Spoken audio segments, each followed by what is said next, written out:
Andre, do you feel bad about wasting water?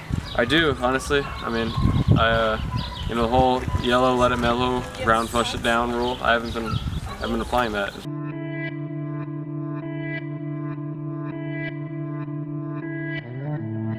Here in Arcadia, we spot the occasional dead lawn or water conservation sign. Yet when we return home, our faucets still turn on and our sprinklers still sprinkle. So what's the big deal? Well, the dry land around us is slowly creeping closer to home day by day. Despite recent rains, California is still in this drought.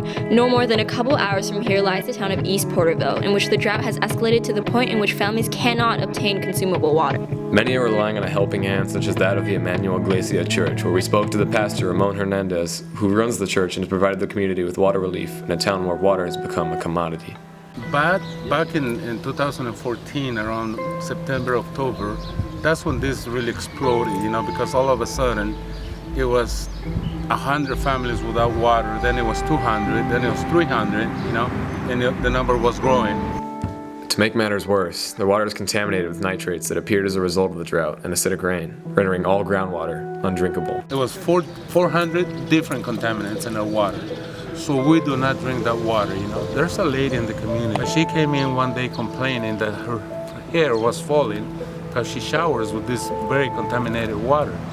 And she goes, let me show you. And she went like this and she pulled her hair off. So the problem's still there, Even though you see some green lawn somewhere, more families today are doing without water at home than what they were doing, say, 6 months ago. We wanted to find out more about this increase, so we talked to the Director of Fiscal Operations at Tulare County's Emergency Services, Timothy Lutz, over Skype.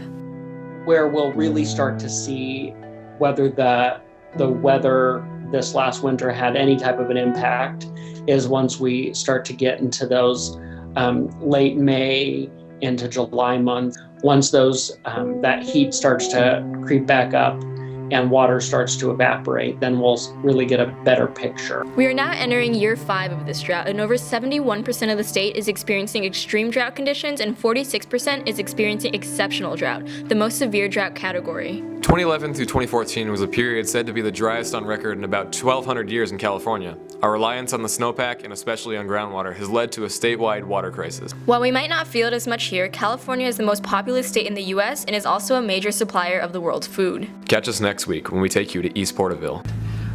It kind of is an outreach just to be sure they're okay, see if they got their tanks, see if they need anything, and see how things are going, and